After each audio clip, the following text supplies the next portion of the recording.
So,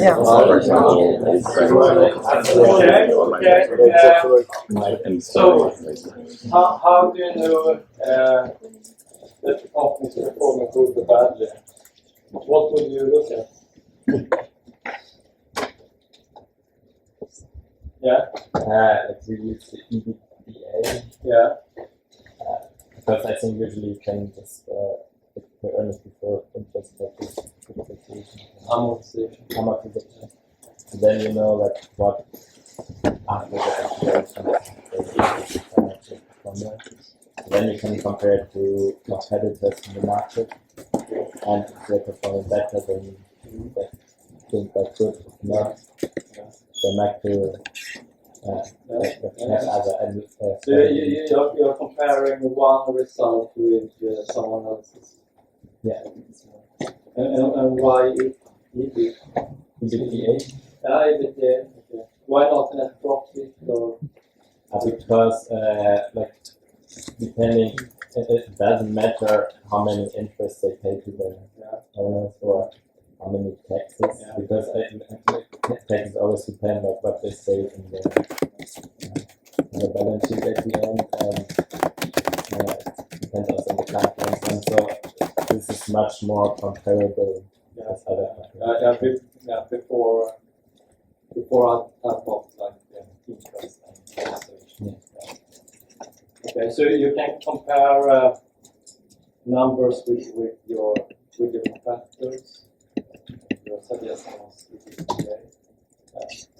something else? Yeah. I believe the cash flow is an important indicator for the performance of the organization. Yeah. So you would look at the cash flow?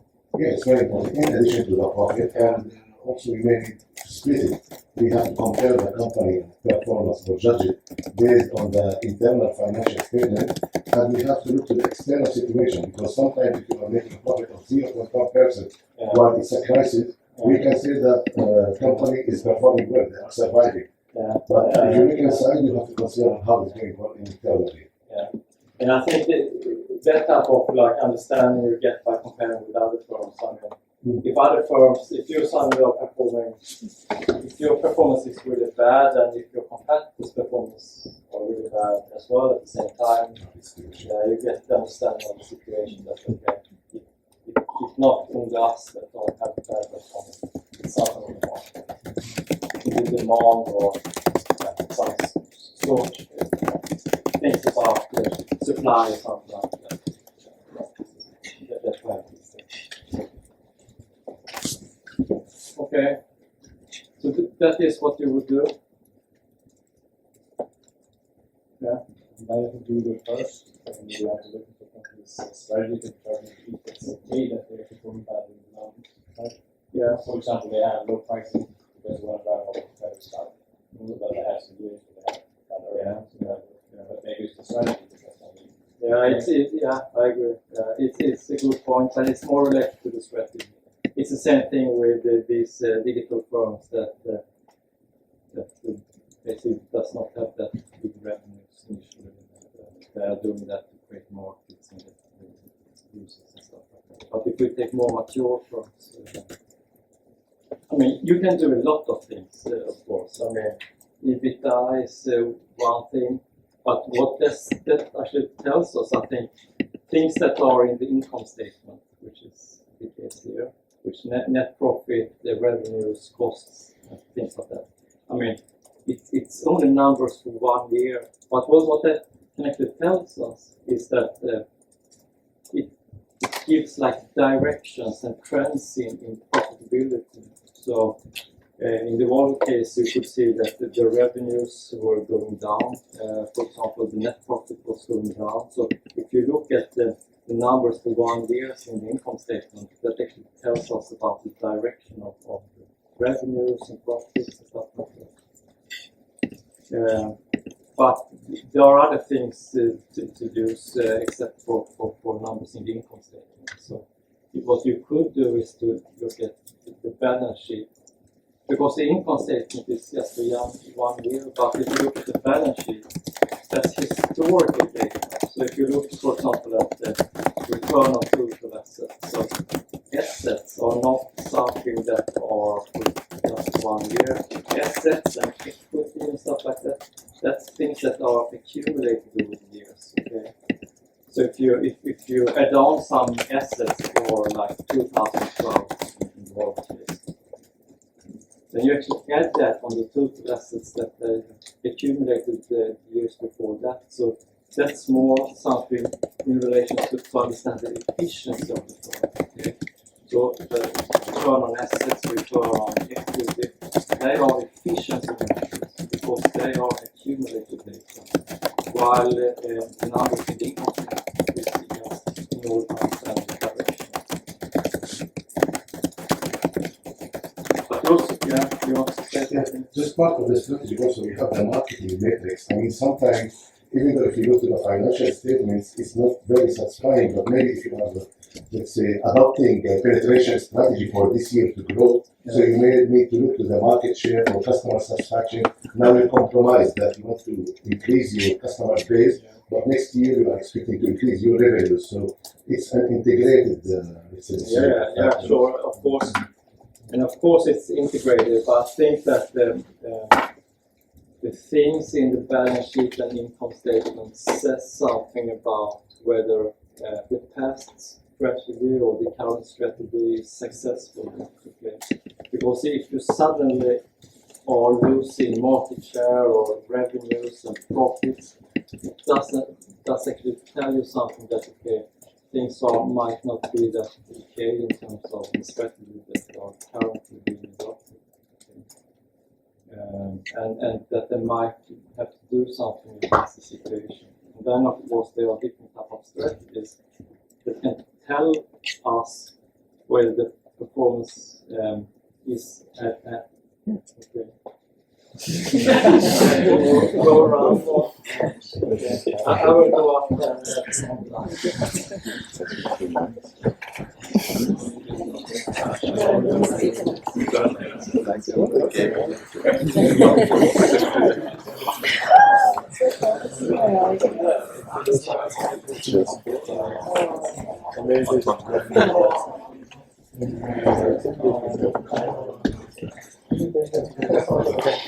But I mean, given that we have the same strategy, and if the results are changing over the years, I mean, then it's not only about strategy.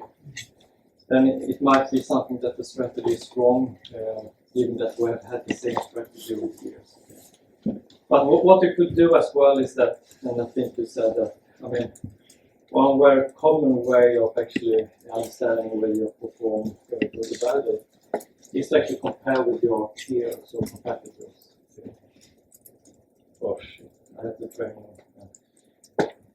So in this case, you can compare you can use Scania or some other competitors to see. Okay, look into the same type of segments, look into their financial performance, and see. Okay, is it something with only Volvo in this case, where we perform badly, or our peers perform bad as well. And in this case, what we would have seen is that the performance of the competitors was not bad, so it was something with both.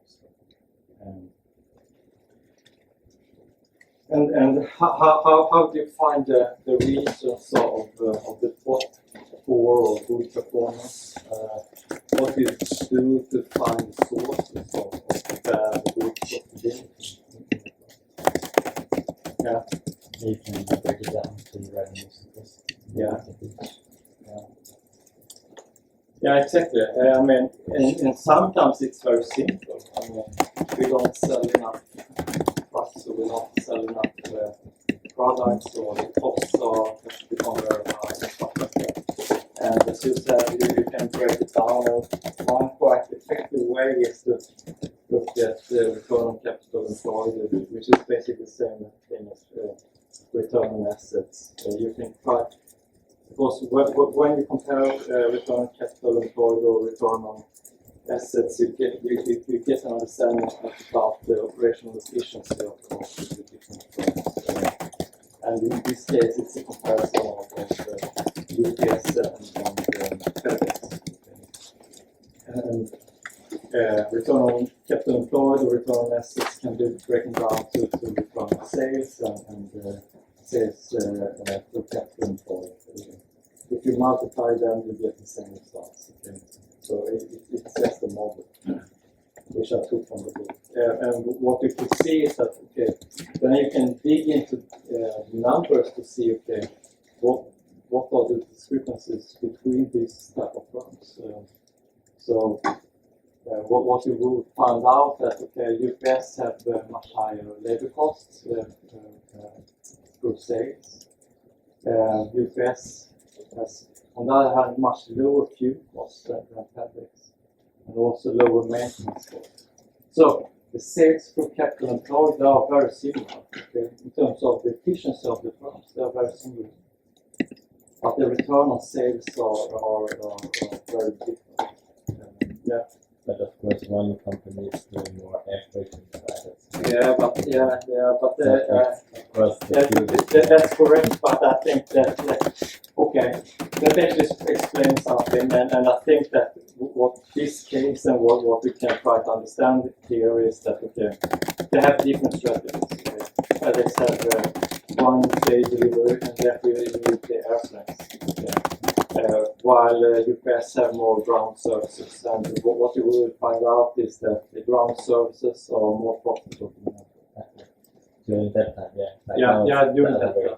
It might change based on the competition. But still, that does not explain everything. What it will show is that UPS, on average, are much more efficient than FedEx. So we need to understand and dig into the numbers to get a feeling about what's going on here. What might be the thing that are causing the bad performance, but also the good performance. If your performance is excellent, then you can try to build on these things that you are doing really well. So then I will just show something about what Volvo did. Okay, so they thought that we don't have a strategy that works. We need a new strategy. So what they did is they did the same thing that you would do in the course. So they look at the internal environment, they look at the external environment, and they try to, based on that, try to formulate a new strategy. And what's very important for strategy is that Volvo wants to create a new position. Okay? So they established some goals of what they wanted to achieve. So among the most profitable firms in the industry, and some other types of goals, and then they divided that. And you can read that in the book, which is called the DuPont model. We try to link different goals with different activities that we should do. And what we did in this case that they broke down the different activities into different areas. That's basically what we should do. And what's important more for a company? Well, firms have to establish some targets as well, what they want to achieve. Because one thing is to say, we want to become one of the most profitable, but what does that really mean? So firms, and what we talked about last time, firms need to work with targets, with numbers. Not we will be one of the most profitable. What does that really mean? So firms also need to work with targets, and I think in this Volvo case, I think they were not that efficient. So none of the targets were related to increase efficiency, to take down costs and say, for example, that the IT costs cannot be over 2% of the total cost of the whole group.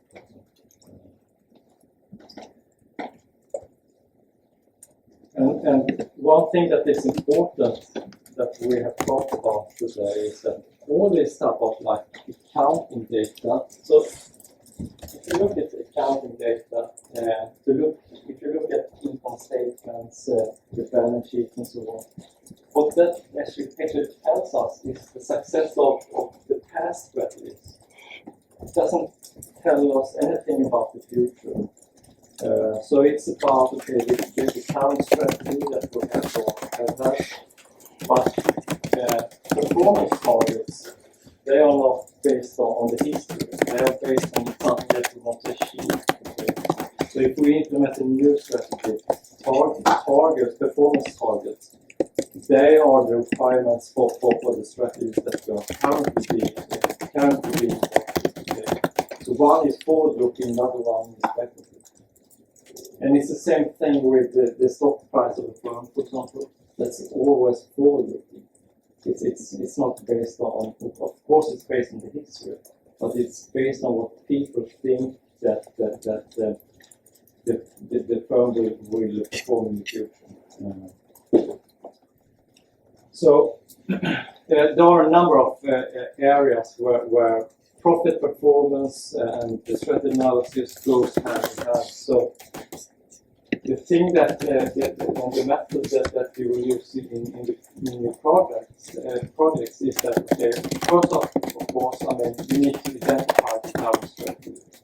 Then you need to understand, okay, is this strategy good or bad? And for that you need financial numbers in some way, just to get a feeling about, okay, strategy is good, the strategy is bad. Then you need to understand, okay, why is it good?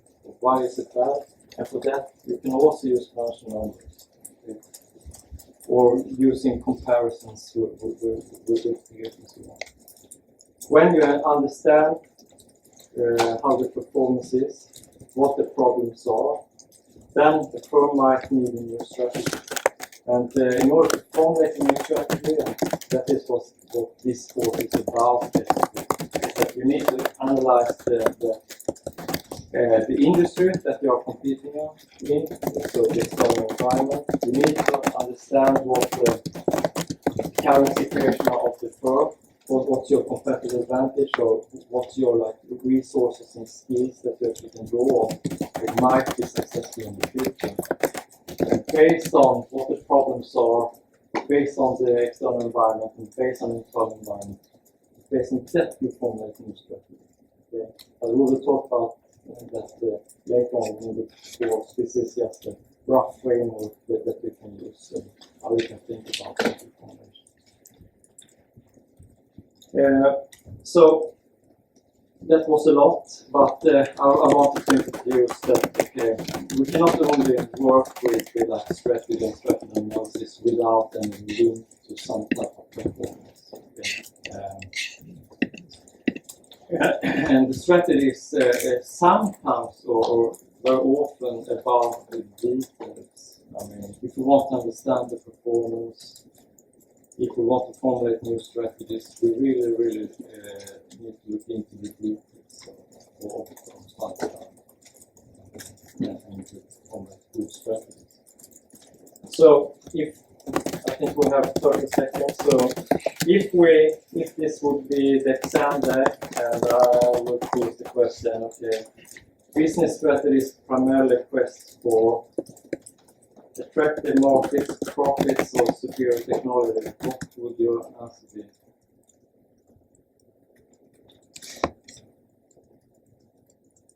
What is it about? Yeah, exactly. So business strategy is about accessing sources of profits. We've got to become more profitable. That is not to say that everything is the firms are about profits and that's the whole purpose of the firm. But when we talk about business strategy and strategy, it's about profits. Another question that might come is that, okay, to use this discounted cash flow method, the future cash flows have to be forecasted. To determine these estimates, management will, is it A, B, or C?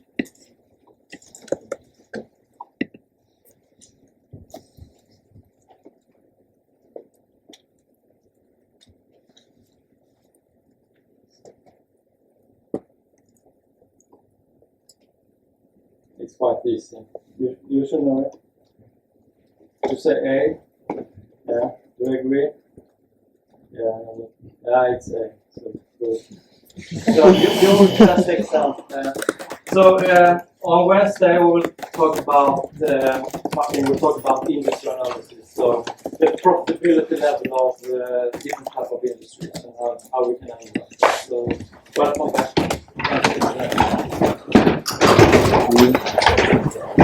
No, I don't. Stop.